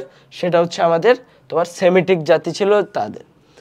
প্রকৃতপক্ষে সুমেরীয় রাজা ডুঙ্গির মৃত্যুর পরে সুমেরীয় রাজ্যেরই ঘটে। ঠিক আছে, ডুঙ্গি কি ছিল? যিনি সুমেরীয় ঈশা তোমার সভ্যতায় আইন নির্ণয় করে, তার মৃত্যুর পরে সুমেরীয় ঈশার পতন ঘটে এবং এই সুমেরীয় সভ্যতার ধ্বংসস্তূপে গঠিত হয় কে? সেটা গঠিত হয় ব্যাবিলনীয় সাম্রাজ্য বা সভ্যতা। এমিরাইটরা কারা ছিল? সেমিটিক জাতি। তারা মরুভূমির উত্তরাঞ্চল থেকে, মরুভূমির যে উত্তরাঞ্চল সেই জায়গা থেকে মেসোপটেমিয়া এসে 1800 খ্রিস্টাব্দে ব্যাবিলনীয় সভ্যতা গড়ে তোলে। ঠিক আছে, তারা কিন্তু যে মরুভূমি যে উত্তরই ছিল সেই জায়গা থেকে তারা নদী পার হয়ে তারপর পার হয়ে ইউফ্রেটিস এবং টাইগ্রিস নদী পার হয়ে তারা কিন্তু সুমেরীয় যে ইটা ছিল সভ্যতা সেখানে তারা কি গড়ে তোলে? তারা এই এমিরাইট যারা ছিল তোমার সেমিটিক জাতি তারা গড়ে তোলে তোমার ব্যাবিলনীয় সভ্যতা। মূলত তারা চরম খ্যাতি অর্জন করে বিখ্যাত সম্রাট হাম্বুরাবির শাসনামলে। ঠিক আছে, তিনি কে? তিনি এমিরাইট জাতির বিখ্যাত নেতা ছিলেন। ব্যাবিলনে বসতি স্থাপনকারী এমিরাইটদের নিজস্ব সভ্যতা সংস্কৃতি তেমন ছিল না। তার মানে এমিরাইটদের নিজস্ব সভ্যতা সংস্কৃতি তেমন ছিল না। তারা কি করে? ব্যাবিলনে রাজ্য স্থাপন করে তারা পূর্বের সুমেরীয় সভ্যতার সবকিছু গ্রহণ করে। ঠিক আছে, তারা কি করে? মূলত পূর্বের সুমেরীয় সভ্যতার সবকিছু গ্রহণ করে। হাম্বুরাবির আইন সংহিতা, ঠিক আছে, কোড অফ ল ছিল জগৎ বিখ্যাত। পরবর্তীতে আমরা দেখি ব্যাবিলনীয় সভ্যতা জ্ঞান বিজ্ঞান ও ব্যবসায় বাণিজ্যে প্রভূত সাধন করে। তাদের সাম্রাজ্য যদি আমরা দেখি নব্য ব্যাবিলনীয় সাম্রাজ্য, দেখো হাম্বুরাবির মৃত্যুর পর যিনি কোড অফ তোমার ল বা আইন সংহিতা তৈরি করেন তার মৃত্যুর পর এটার আর বেশি দিন স্থায়ী হয়নি। এ সময় সুমেরীয় অঞ্চল থেকে অনেকগুলো ক্ষুদ্র নগর রাষ্ট্র বিভক্ত হয়ে পড়ে। তারা আসলে অনেকগুলো ক্ষুদ্র রাষ্ট্র হয়ে পড়ে এবং তারপর মেসোপটেমিয়ার বিশাল এক সাম্রাজ্য গড়ে তোলে। খ্রিস্টপূর্ব চতুর্দশ শতকে কি হয় তোমার, চতুর্দশ শতকে তোমার এই অঞ্চলে উত্থান ঘটে কাদের, অ্যাসিরিয়ানদের সূচনা ঘটে। খ্রিস্টপূর্ব সপ্তম শতকে কি করে এই অ্যাসিরিয়ানরা পরাজিত করে সামন্ত রাজা নেবুচাঁদের ব্যাবিলনকে কেন্দ্র করে নতুন একটি সাম্রাজ্য প্রতিষ্ঠা করে। এই সাম্রাজ্য নব্য ব্যাবিলনীয় সাম্রাজ্য নামে পরিচিত। তার মানে দেখো ব্যাবিলনীয় সাম্রাজ্যের মধ্যে তোমার তারপর যখন হাম্বুরাবি মারা যায়, তারপর তোমার অ্যাসিরিয়ানরা তোমার পরাজিত করে কাদেরকে, সামন্ত রাজা নেবুচাঁদনেজারকে। তারপর তারা একটি নব্য ব্যাবিলনীয় তারা তৈরি করে, সাম্রাজ্য নামে তৈরি করে একটি সাম্রাজ্য। এই সাম্রাজ্যের শ্রেষ্ঠ নৃপতি কে ছিল, নেবুচাঁদনেজার, ঠিক আছে। তারপর দেখো তোমার এখানে জেরুজালেম বিজয়ী এ রাজা রানীর সন্তুষ্টি বিধানের জন্য কি করে, নগর দেয়ালের উপরে এক মনোরম উদ্যান নির্মাণ করেন। তারপর দেখো এই উদ্যানে বিশ্ববিখ্যাত ব্যাবিলনের শূন্য উদ্যান। ব্যাবিলনের শূন্য উদ্যান কে তৈরি করেন, ব্যাবিলনের শূন্য উদ্যান তৈরি করেন নেবুচাঁদনেজার। তারপর দেখো এটা অপর নাম কি, ঝুলন্ত উদ্যান নামে পরিচিত। পৃথিবীর সপ্ত আশ্চর্যের অন্যতম হচ্ছে এই ব্যাবিলনের শূন্য উদ্যান। এটা কিন্তু ব্যাবিলনীয় আমলে তৈরি হয় না, এটা তৈরি হয়েছে নব্য ব্যাবিলনীয় আমলে, যেটা তৈরি করেন কে, শ্রেষ্ঠ নৃপতি নেবুচাঁদনেজার। তারপর দেখো এক্ষেত্রে দেখো আমাদের হাম্বুরাবির ঈদে আছে, হাম্বুরাবি। তারপর দেখো এটা এই ক্ষেত্রে তার ইসের কথা বলা আছে যে তাকে খাজনা দিতে হতো, তোমার আইন অনুযায়ী খাজনা দিতে হতো ফসলের 1/3, আর যদি ফলের বাগান হতো তাহলে সেটা দিতে হতো তোমার 2/3। তারপর খাজনা দিতে দেরি হলে বা সুদ ব্যয় করতে হলে তাদের কি করা হতো, দেরি হলে তাদেরকে দাস বানানো হতো। 1901 থেকে 1902 খ্রিস্টাব্দ, খ্রিস্টপূর্ব না কিন্তু এটা খ্রিস্টাব্দ থেকে তোমার ফরাসি পুরাণ তত্ত্ববিদ এমডি মর্গান একটি বিশাল শিলাখণ্ডে প্রাচীন ব্যাবিলিয়নদের একটি লিপি আবিষ্কৃত করে। কত সালে, 1901 থেকে 2 খ্রিস্টাব্দে। কে, ফরাসি পুরাতত্ত্ববিদ এমডি মর্গান। রাজা হাম্বুরাবি স্বীয় সাম্রাজ্যের নিরাপত্তা সংহতি রক্ষার্থে কি করেন, প্রচলিত আইন নীতি এবং আইন কানুন সংস্করণ করে কি করে, সর্বজন বিধিত একটি আইন তৈরি করেন, যেটার নাম হচ্ছে হাম্বুরাবির আইন সংহিতা বা কোড অফ হাম্বুরাবি। তবে হাম্বুরাবির প্রণীত আইন সুমেরীয় রাজা ডুঙ্গির আইন দ্বারা অনেকাংশে প্রভাবিত। তার মানে ওই যে আমরা যে দেখেছিলাম সুমেরীয়র যে রাজা ডুঙ্গি ছিলেন তিনি যে আইনটা তৈরি করেছিল ওইটাই কিন্তু প্রভাব ফেলে এই হাম্বুরাবির কোড অফ হাম্বুরাবিতে। তারপর দেখো এক্ষেত্রে আমাদের বলা আছে আরো কিছু তোমার হাম্বুরাবির তোমার প্রণীত আইন বিধির উল্লেখযোগ্য কিছু দিক আছে, এগুলো একটু দেখে নেবা, ঠিক আছে। তারপর দেখো এক্ষেত্রে আমাদের বলা আছে ব্যাবিলনীয়দের ধর্মবিশ্বাস কি ছিল। ধর্মবিশ্বাস ছিল আমাদের, তাদের কি ছিল, ব্যাবিলনীয়রা অন্যান্য সভ্যতার মতো দেবদেবী পূজা অর্চনায় বিশ্বাস ছিল। তারপর দেখো এই ক্ষেত্রে কি বলে, মারডুক নামক সূর্য দেবতার পূজা তারা খুবই প্রচলিত ছিল। রে ছিল কে, তোমার যে সূর্য দেবতার পুত্র যিনি সূর্য দেবতা ছিল মিশরীয়দের আমলে। আর তোমার মারডুক বলা হচ্ছে কাকে, মারডুক বলা হচ্ছে তোমার যারা তোমার নব্য ব্যাবিলনীয় বা ব্যাবিলনীয়দের ধর্মবিশ্বাসকে বলা হচ্ছে। তাছাড়া তারা প্রণয়ের দেবী ইস্তার, বায়ুর দেবতা এগুলো পড়ার অত প্রয়োজন নেই। তারপর দেখো ব্যাবিলনীয়দের শিক্ষা সাহিত্য চর্চার ক্ষেত্রে আমাদের বলা আছে তাদের আলাদা কৃতিত্বের দাবিদার ছিল শিক্ষা বিস্তার এবং শিক্ষা গ্রহণ করার ব্যাপারে তাদের নিজস্ব ভাষা ছিল। তাদের ভাষায় ধ্বনি ছিল 350টি। শিক্ষা প্রচার ও প্রসারের জন্য ব্যাবিলনীয় সমাজে এক ধরনের শিক্ষালয় চালু ছিল, তাদের শিক্ষালয় চালু ছিল। এবং তারা দেখো নরম এবং ভিজা কাদের মধ্যে লেখন পদ্ধতি করতো, যেটার তারা নাম কি দিয়েছিল দেখো এক্ষেত্রে বলা হচ্ছে কিলকাকার লিখন পদ্ধতি। এটা কিন্তু আমরা এই যে কিউনিফর্ম, এটা কিন্তু আমরা পূর্বের সভ্যতায় কিন্তু আমরা দেখো এই ক্ষেত্রেও কিন্তু আমরা দেখেছিলাম কিলকাকার বা কিউনিফর্ম। এই সুমেরীয়তেও কিন্তু আমরা দেখো এই যে এক্ষেত্রে কিন্তু আমরা দেখেছিলাম কোথায় যেন এই যে কিউনিফর্ম। সুমেরীয়দের ক্ষেত্রেও কিন্তু এই কিউনিফর্ম বা কিলকাকার ছিল এবং ব্যাবিলনীয়দের মধ্যেও কিন্তু এই কিউনিফর্ম বা কিলকাকার ছিল, যেটা হচ্ছে কাদার মধ্যে লেখা, ঠিক আছে। তারপর দেখো এই ক্ষেত্রে তাদের কিছু কিউনিফর্ম দেওয়া আছে, ঠিক আছে, এই বিষয়গুলো একটু দেখে নেবা, তেমন কিছু না এগুলা। তারপর দেখো এক্ষেত্রে তাদের জ্ঞান বিজ্ঞান চর্চার কথা বলা হচ্ছে। তারা জ্ঞান বিজ্ঞান, চিকিৎসা বিজ্ঞান, জ্যোতিষশাস্ত্রে এবং গণিতে যথেষ্ট অবদান রেখেছিল। ব্যাবিলনীয় বিজ্ঞানের জ্যোতিষশাস্ত্রে সর্বাধিক অবদান ছিল। তারপর দেখো তারা তারকামণ্ডল, সূর্য, রাশিচক্র সম্বন্ধে যথেষ্ট উৎসাহী ছিল এবং এই সম্বন্ধে যুক্তিসঙ্গত ধারণাও লাভ করেছিল। গণিত শাস্ত্রে ব্যাবিলনীয়দের বুৎপত্তি অর্জন করে। তারপর দেখো দশমিকের প্রচলন করে তারা, বীজগণিতের সরল সমীকরণ তারা প্রচলন করে, পরিধি, তারপর দেখো ব্যাসের অনুপাতের মানস্থিত, এগুলা তারা করে। তারপর দেখো জ্যোতিষীগণ এক ধরনের জল ঘড়ি এবং সূর্য ঘড়ির আবিষ্কার কিন্তু করে তারা, ঠিক আছে। তারপর দেখো এছাড়া বর্ষ পঞ্জিকাকে বছর, মাস, দিনে বিভক্ত করে ব্যবহার করার কৌশল তারা কি করে আবিষ্কার করে, ঠিক আছে। তারপর দেখো তাদের ভাস্কর্যের ক্ষেত্রে কি বলা আছে, তাদের ভাস্কর্যতে দেখো বলা আছে এক্ষেত্রে ব্যাবিলনীয়দের ভাস্কর্যের শিল্পে লাভ করেছিল উন্নতি। বিভিন্ন পাথরের স্তম্ভে ব্যাবিলনীয়দের ভাস্কর্যের নিদর্শন পাওয়া যায়। দেখো খ্রিস্টপূর্ব 1750 খ্রিস্টাব্দে তাদের দেখো চুনা পাথরের স্তম্ভে শস্যমণ্ডিত তোমার এবং নকশাকৃত পোশাকে হাম্বুরাবিকে খোদিত করা রয়েছে, যেটা আমরা এই ক্ষেত্রে যে ছবিটা দেখেছিলাম, হাম্বুরাবির যে ছবিটা দেখেছিলাম আমরা, দেখো এই যে এটা চুনা পাথর দিয়ে তৈরি হয়েছিল, ঠিক আছে। তারপর দেখে এক্ষেত্রে হাম্বুরাবির 282টি আইন ছিল নিখুঁত এবং বিন্যাসকৃত পাথরে খোদাই করা রয়েছে। এভাবে ভাস্কর্য শিল্পে তাদের অবদান অনবদ্য করে রেখেছে। আচ্ছা, এরপর আমরা যে সভ্যতাটি পড়বো সেটি হচ্ছে অ্যাসিরীয় সভ্যতা। অ্যাসিরীয় সভ্যতা কি? এটি হচ্ছে তোমার ব্যাবিলনীয় সভ্যতার সংমিশ্রণে গড়ে ওঠা একটি সভ্যতা ও সংস্কৃতি, ঠিক আছে। এটা হচ্ছে দেখো ব্যাবিলন অ্যাসিরিয়ার অন্তর্ভুক্ত ছিল, ঠিক আছে। তারপর দেখো বলা হচ্ছে যে অ্যাসিরীয় সভ্যতা অন্যান্য সভ্যতা থেকেই বেশি ধার নিয়েছিল, এটি আসলে কোনো মৌলিক ছিল না। তো দেখো এক্ষেত্রে তবে কিছু কিছু ক্ষেত্রে এটি তোমার দেখো মৌলিক ছিল, তবে বেশিরভাগ ক্ষেত্রে দেখো এটি ভাস্কর্য, স্থাপত্য, চিত্রকলার ক্ষেত্রে তারা মৌলিকত্ব ছিল, আর বেশিরভাগ ক্ষেত্রে তারা ওই যে ব্যাবিলনীয় যে সভ্যতা তারই অন্তর্ভুক্ত ছিল। তারপর দেখো এক্ষেত্রে বলা হচ্ছে অ্যাসিরীয় সমাজে দাস ও নারীর অবস্থা কেমন ছিল।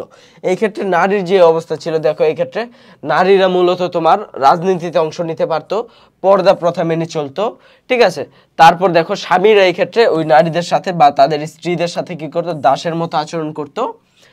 অভিজাত নারীরা মূলত রাজনীতিতে অংশ নিত। আর তবে দেখো অন্যান্য সভ্যতার চেয়ে এই ক্ষেত্রে দাসরা মোটামুটি ভালো অবস্থানে ছিল।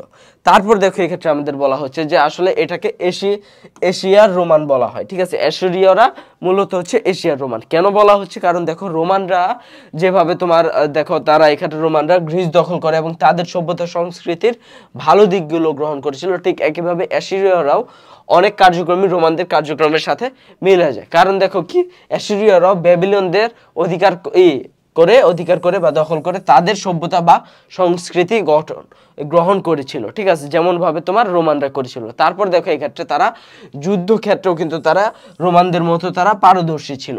এইসব কারণে কিন্তু তাদেরকে এশিয়ার রোমান বলা হয়।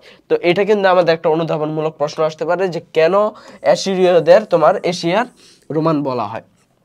তারপর দেখো এক্ষেত্রে আমাদের বলা আছে যে এশিয়ার প্রশাসনিক ব্যবস্থা অনেকটা রোমানদের অনুকরণ ছিল, ঠিক আছে। তার মানে প্রশাসনিক ক্ষেত্রেও কিন্তু তারা তোমার রোমানদের অনুকরণ করেছিল। তারপর আমাদের যে সভ্যতাটা আসে সেটা হচ্ছে তোমার হিব্রু সভ্যতা। হিব্রু সভ্যতা কিন্তু আমাদের দেখো এই ক্ষেত্রে তারা কিন্তু কোনো প্রশাসন, জ্ঞান, বিজ্ঞান, রাস্তাঘাট বা দালান কোঠা ইত্যাদিতে তারা কোনো বড় রাখেনি। তারপরও তাদের সভ্যতাটা কেন আমরা পড়ছি, কারণ এটা হচ্ছে তোমার ধর্ম বিষয়ক যে বিষয়গুলো আছে তার মধ্যে অনেক রিচ বা অনেক ধনী একটা সভ্যতা। কারণ দেখো এই ক্ষেত্রে ধনী বলতে টাকা পয়সার দিক দিয়ে ধনী এরকম না, বাট ধর্মের বিষয়ের দিক দিয়ে তারা অনেক ধনী। কারণ এই হিব্রু সভ্যতা থেকে কিন্তু আমাদের খ্রিস্টানিটি, তারপর ইসলাম, যে বড় বড় ধর্মগুলা, এগুলা কিন্তু আমাদের আসে, ঠিক আছে। তো দেখো এক্ষেত্রে আমাদের হিব্রু সম্পর্কে বলা আছে যে হিব্রু একটি সেমিটিক ভাষা। এই জাতিটার উৎপত্তি কিভাবে হয় এটা দেখো, একটি সেমিটিক ভাষা যার অর্থ কি, যার অর্থ তোমার হচ্ছে দেখো এটি একটি ব্যাবিলনীয় শব্দ। কোনটি? যে হিব্রু জাতি, হিব্রু একটি ব্যাবিলনীয় শব্দ এবং দেখো এর অর্থ হলো বিদেশি বা নিম্ন বংশীয় যাযাবর। তারপর দেখো আরেকটি হিব্রুর সমশব্দ বা সমার্থক শব্দ হচ্ছে ইবিরি। ইবিরি এই শব্দটি আরবি শব্দ থেকে এসেছে, তার অর্থ কি? অতিক্রম করা। এর জন্য মনে করা হয় যেহেতু এক ক্ষেত্রে দেখো তাদের বলা হচ্ছে যাযাবর, অন্য ক্ষেত্রে অতিক্রম করা, এর জন্য বলা হয় যে তারা হয়তোবা একটি যাযাবর জাতি যারা অন্য কোনো স্থান থেকে এসে এই জায়গায় বসতি স্থাপন করো। এবং অধিকাংশ পণ্ডিত মনে করে হিব্রুদের আদিবাস ছিল কোথায়? আরব মরুভূমিতে তাদের আদিবাস ছিল, ঠিক আছে। তারপর দেখো এক্ষেত্রে আবার কারো কারো মতে 4000 অব্দের কাছাকাছি সময়ে কেনানাইট আরব যারা ছিল নূহ আলাইহিস সালামের পুত্র কেনানের বংশধর প্যালেস্টাইনে স্থাপন করে। তবে কেউ কেউ মনে করে খ্রিস্টপূর্ব 1800 অব্দে ইব্রাহিমের নেতৃত্বে হিব্রুদের একটি দল বসতি গড়ে তোলে। ইহুদিরা প্যালেস্টাইনের আদি বাসিন্দা নয়, যেটা বাইবেলের আদি গ্রন্থ ওল্ড টেস্টামেন্ট থেকে বোঝা যায়। তারপর দেখে এক্ষেত্রে বলা হচ্ছে যে তোমার হিব্রু সভ্যতার ভৌগোলিক অবস্থান তারা আসলে কোথায় ছিল, ভৌগোলিক ভাবে তারা তোমার কোথায় অবস্থান করেছিল সেটা দেখো। তোমার জেরুজালেম, যে এইটা প্যালেস্টাইনের মধ্যে যে জেরুজালেম নগরী আছে, সেটাকে কেন্দ্র করে কিন্তু এই সভ্যতার যাত্রা শুরু হয়েছিল। তারপর থেকে এই সভ্যতার কেন্দ্র হিসেবে ছিল এই প্যালেস্টাইনের অবস্থা এশিয়া মহাদেশের কোথায়, পশ্চিমে, এবং দেশটিতে রয়েছে প্রাচীন ফিনিশিয়া আর বর্তমান লেবানন। এর দক্ষিণে রয়েছে কি, দক্ষিণে রয়েছে সৌদি আরব, পূর্বে কি রয়েছে জর্ডান, এবং পশ্চিমে রয়েছে ভূমধ্যসাগর। তারপর দেখো এই ক্ষেত্রে আমাদের যে ধর্ম বা রাজনৈতিক ইতিহাস যেটি ছিল, দেখো এই ক্ষেত্রে কিছু বিষয় আছে যে তারা জেরুজালেম নগরীকে কেন্দ্র করে গড়ে ওঠে, এটা আমরা জানি। তারপর দেখো এই সভ্যতার জনগণ হিব্রু বা ইহুদি নামে পরিচিত। ইহুদি নামে কেন পরিচিত, দেখো এই ক্ষেত্রে বলা হচ্ছে তোমার ইয়াকুব আলাইহিসসালামের পুত্রের মধ্যে একজনের নাম ছিল কি, 12 জন পুত্রের মধ্যে একজনের নাম ছিল জুদা বা ইয়াহুদা। এই ইয়াহুদা থেকে নাম এসছে কি, যে তোমার ইহুদি। তারপর আবার দেখো এই ক্ষেত্রে তাদের নেতা কে ছিল, তাদের সুমেরীয় নেতা কে ছিল, নেতা ছিল তোমার হিব্রুদের হযরত ইব্রাহিম আলাইহিস সালাম, যাকে তারা আব্রাহাম বলে, যিনি 1800 খ্রিস্টপূর্বে তার অনুসারীদের নিয়ে উত্তর পশ্চিম মেসোপটেমিয়ায় চলে যান। ঠিক আছে, তারপর দেখো এই আব্রাহাম বা ইব্রাহিম আলাইহিস সালামের বংশধর ইয়াকুব কে ছিল, যিনি ছিল তোমার হযরত কি বলে ইউসুফ আলাইহিস সালামের পিতা।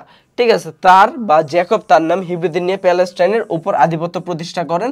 এবং ইয়াকুব এর আরেক নাম কি ছিল, ইয়াকুবের আরেক নাম ছিল ইসরায়েল, যেই জায়গা থেকে কিন্তু তাদেরকে আমরা বলি যে তারা হচ্ছে ইসরায়েলি। আবার যেহেতু তার পুত্রের নাম ছিল ইয়াহুদা বা জুদা, ওই জায়গা থেকে আমরা তাদেরকে নামকরণ করি ইহুদি। তারপর দেখো খ্রিস্টপূর্ব 1600 অব্দে হিব্রুরা মিশরের ফারাও সম্রাটদের দাসত্বের শৃঙ্খলে আবদ্ধ হয়ে পড়ে, যেটা আমরা কিন্তু দেখো তুমি এটা যদি তুমি ইউসুফ জুলাইখা সিরিজটা দেখে থাকো তাহলে কিন্তু এই জিনিসগুলো জানতে পারবা। তারপর কি হয় দেখো, আমাদের যে 1300 থেকে 1250 খ্রিস্টাব্দে হযরত মুসা আলাইহিস সালাম বা মোজেস এর নেতৃত্বে কিন্তু তারা এই দাসত্ব থেকে মুক্তি লাভ করে এবং সিনাই উপদ্বীপে এসে তারা বসতি গড়ে তোলে। হযরত মুসা আলাইহিস সালাম তাদের একেশ্বরবাদী বা কি করে দেখো জেহেবার উপাসনায় আকৃষ্ট করে, কিন্তু মুসা আলাইহিস সালামের মৃত্যুর পর তারা পুনরায় বিচ্ছিন্ন হয়ে পড়ে। তারপর কি হয় দেখো, এক্ষেত্রে ডেভিড বা হযরত দাউদ আলাইহিস সালাম তোমার এই ক্ষেত্রে 30 বছর বয়স থেকে টানা 40 বছর মানে 30 থেকে 70 বছর পর্যন্ত তিনি রাজত্ব করেন, এবং তার রাজত্বকাল অত্যন্ত গৌরবময় ছিল। ঠিক আছে, তারপর দেখো তিনি হিব্রুদের 10টি গোত্রকে একত্রিত করেন এবং একটি মহান জাতিতে পরিণত করেন। এবং তারপরে কি করে, তারপর তোমার তার মৃত্যুর পর সোলেমান, যেটাকে আমরা হযরত সুলাইমান আলাইহিস সালাম হিসেবে জানি, তিনি নেতৃত্ব লাভ করেন এবং তাকে তোমার সলোমন হিসাবে হিব্রুরা আখ্যায়িত করে। সলোমনের রাজত্বকালে রাজনৈতিক, অর্থনৈতিক, প্রশাসনিক, ধর্মীয় ক্ষেত্রে তারা চরম সমৃদ্ধি লাভ করে। কেন্দ্রীয় প্রশাসনকে শক্তিশালী করার পাশাপাশি তারা সাম্রাজ্যকে কয়টি প্রদেশে ভাগ করে, 12টি প্রদেশে ভাগ করে। প্রতিবেশী দেশগুলোর সাথে তিনি সুসম্পর্ক গড়ে তোলেন। তিনি জেরুজালেমে বাইতুল মুকাদ্দাস, মসজিদুল আল আকসা, যেটি ছিল আমাদের মুসলমানদের প্রথম কিবলা, সেটি স্থাপন করে। তারপর দেখো 586 খ্রিস্টপূর্বাব্দে ক্যালেডীয় রাজা নেবুচাঁদনেজারের জুডা অধিকারের মধ্যে দিয়ে হিব্রু সভ্যতার পতন ঘটে। এই ঠিক আছে, তারপর দেখো তাদের ধর্ম কি ছিল। তাদের ধর্ম আমরা জানি কি, তাদের ধর্ম দেখো তারাই কিন্তু সর্বপ্রথম একেশ্বরবাদী ধর্ম প্রবর্তন করতে সক্ষম হয়। দেখো আমরা কিন্তু মিশরীয় সভ্যতায় পড়েছিলাম যে তারা কিন্তু তোমার একেশ্বরবাদে বিশ্বাস করতো, কিন্তু ওইটা তখন কোনো ধর্ম ছিল না। ওই ধর্ম হিসাবে প্রতিষ্ঠা করে সর্বপ্রথম এই হিব্রুরা, যেটা না তোমার একেশ্বরবাদী ধর্ম। এবং এটার গ্রন্থ কি ছিল, ওল্ড টেস্টামেন্ট। ওল্ড টেস্টামেন্ট কোনটি, যেটিকে আমরা মুসলমানরা তাওরাত গ্রন্থ হিসাবে তৌরাত বা তাওরাত হিসাবে চিহ্নিত করি। তারপর দেখো পবিত্র কোরআন শরীফে বর্ণনা হযরত দাউদ আলাইহিস সালাম সম্পর্কে অনেক তথ্য দেখা যায়। হিব্রুদের মধ্যে জাদুটোনা, জোহেবা দেবতায় দেখো জেহুবা দেবতায় একমাত্র ঈশ্বর ইত্যাদি কুসংস্কার ছিল। ঠিক আছে, তারপর দেখো প্রকৃতি পূজা, বিশেষ করে গাছ, কুয়া, পর্বত ইত্যাদি তারা করতো অনেকে। তারপর দেখো বিভিন্ন জীবজন্তু বলি দেওয়া তাদের ধর্মীয় অনুষঙ্গে পরিণত হয়। আল্লাহ কর্তৃক প্রেরিত নবীগণ তাদের সকল পূজা এবং কুসংস্কার থেকে মুক্ত করে একেশ্বরের প্রতি আহ্বান জানান। ঠিক আছে, তারপর দেখো তাদের অবদান কি ছিল। তাদের ওইরকম কোনো আবিষ্কার নাই বা তেমন কোনো দেখাও যায় না। তবে এই ক্ষেত্রে দেখো কিছু আসে, যেমন সাহিত্যকর্মের মধ্যে ওল্ড টেস্টামেন্ট, এটা তো কোনো সাহিত্য না, এটা আমরা জানি যে এটা হচ্ছে একটি আসমানি কিতাব। তারপর দেখো এই ক্ষেত্রে আরো কিছু বিষয় আছে, যেমন অ্যাপক্রিপায়, তারপর হযরত মুসা আলাইহিস সালামের জীবনী নিয়ে লেখা আছে, তোমার ওল্ড টেস্টামেন্টে লেখা আছে তার সম্পর্কে। তারপর দেখো সোলাইমানের গীতিকা সংস অফ সোলোমন, তারপর হিব্রু জাতির তারপর দেখো ওল্ড টেস্টামেন্ট এর দ্বিতীয় পুস্তক দ্য বুক অফ এক্সোডাস ছিল মুসা আলাইহিস সালামের জীবন বৃত্তান্ত। তো মুসা আলাইহিস সালামের জীবন বৃত্ত কোনটা ছিল, সেটা ছিল দ্য বুক অফ এক্সোডাস। তারপর দেখো ষষ্ঠ পুস্তকটি এর মধ্যে দ্য বুক অফ জোশাস মহাকাব্যের মানসম্মত ছিল। কোনটি মহাকাব্যের মানসম্মত ছিল, এই দ্য বুক অফ এক্সোডাসের ষষ্ঠ যে পুস্তকটি, যার নাম হচ্ছে আমাদের দ্য বুক অফ জোশাস, এটি ছিল মহাকাব্যের মতো, ঠিক আছে। তারপর দেখো এক্ষেত্রে অষ্টম পুস্তকে কি আছে, দ্য বুক অফ রুথ, নারীদের অবস্থান এবং চরিত্র সম্পর্কে রসের মাধ্যমে তুলে ধরা হয়, ঠিক আছে। তারপর দেখো তারপর তাদের অবদান, হিব্রু দর্শনের অবদান দেখো, গ্রিকদের পূর্বে হিব্রুরা কিন্তু দর্শনের জন্ম দিতে পেরেছিল। তারপর দেখো বিশেষ বিশেষ ধারণা দিয়েছিল। তারপর বলা হচ্ছে বিশেষ করে বুক অফ প্রোভার্বস, ঠিক আছে। তারপর দেখো পুরাতন টেস্টামেন্টের দুই অংশ হিব্রুদের প্রাথমিক দার্শনিক চিন্তা প্রতিফলন রয়েছে। তাদের সভ্যতার প্রভাব কি ছিল দেখো, শিল্পকলা হিব্রুদের উল্লেখযোগ্য অবদান না থাকলেও ধর্মীয় ক্ষেত্রে তাদের বহুবিধ অবদান রয়েছে। যেমন শুধু খ্রিস্ট ধর্ম না, পশ্চিমা জগতে আধিপত্য বিস্তারকারী সকল ধর্ম হিব্রু ধর্ম দ্বারা প্রভাবিত হয়েছে, ঠিক আছে। তারপর দেখো এক্ষেত্রে খ্রিস্ট ধর্ম, ইসলাম ধর্ম বিশ্বজুড়ে এক ঈশ্বরবাদের আরাধনার যে কথা প্রচার করে রয়েছে, তা কিন্তু সূচনা করেছিল কারা, এই হিব্রু জাতিরাই, ঠিক আছে। এটাই কিন্তু একটা গুরুত্বপূর্ণ লাইন, ঠিক আছে। তো এর মাধ্যমে আমরা হিব্রু জাতির মাধ্যমে আমরা মিশর থেকে, তোমার মিশরীয় জাতি থেকে বা মিশরীয় সভ্যতা থেকে হিব্রু সভ্যতা পর্যন্ত পড়লাম। আশা করি তোমরা বুঝতে পেরেছো। যদি কোনো সমস্যা থাকে তাহলে অবশ্যই জানাবে। আর আমার ঠান্ডার জন্য দেখা যাচ্ছে যে অনেক ক্ষেত্রে আমার উচ্চারণটা সঠিক হয়নি কিংবা বুঝতে একটু হয়েছে, তো এর জন্য ক্ষমা প্রার্থী, ঠিক আছে। তো সকলকে ধন্যবাদ।